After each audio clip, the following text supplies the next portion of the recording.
চাকরিতে পুনর্বহালের দাবিতে আবারও সচিবালয়ের সামনে অবস্থান নিয়ে বিক্ষোভ করেছেন পুলিশের 40তম ব্যাচের অব্যাহতিপ্রাপ্ত শিক্ষানবিশ উপপরিদর্শকরা। সকাল 10টা থেকে 5টা পর্যন্ত সচিবালয়ের বিপরীত পাশে অবস্থান নেন তারা। তাদের অভিযোগ, বিগত 1 বছর অনেক ত্যাগ স্বীকার করে প্রায় বিনা বেতনে তারা ট্রেনিং করেছেন। যখন চাকরিতে নিয়মিত হওয়ার সময় আসে তখনই বাদ দেওয়া হয়। ওই ব্যাচের প্রশিক্ষণের জন্য মোট 823 জন ছিলেন। তারা গত বছরের 4 নভেম্বর থেকে রাজশাহীর সারদায় পুলিশ একাডেমিতে বুনিয়াদী প্রশিক্ষণ শুরু করেন। তাদের মধ্যে 3 ধাপে 313 জনকে মাঠে ও ক্লাসে বিশৃঙ্খলার অভিযোগে কারণ দর্শানোর নোটিশ দেয় একাডেমি। পরে তাদের চাকরি থেকে অব্যাহতি দেওয়া হয়।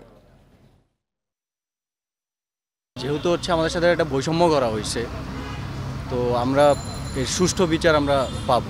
স্বরাষ্ট্র উপদেষ্টা স্যারকে, মাননীয় আইজিপি স্যারকে, সবাইকে আমরা যেখানে যেখানে দেওয়ার প্রয়োজন সবাইকে শৃঙ্খলার সাথে আমরা স্মারকলিপি জমা দিচ্ছি, কিন্তু আমরা কর্তৃপক্ষের কাছ থেকে কোনো রকমের রেসপন্স পাইনি।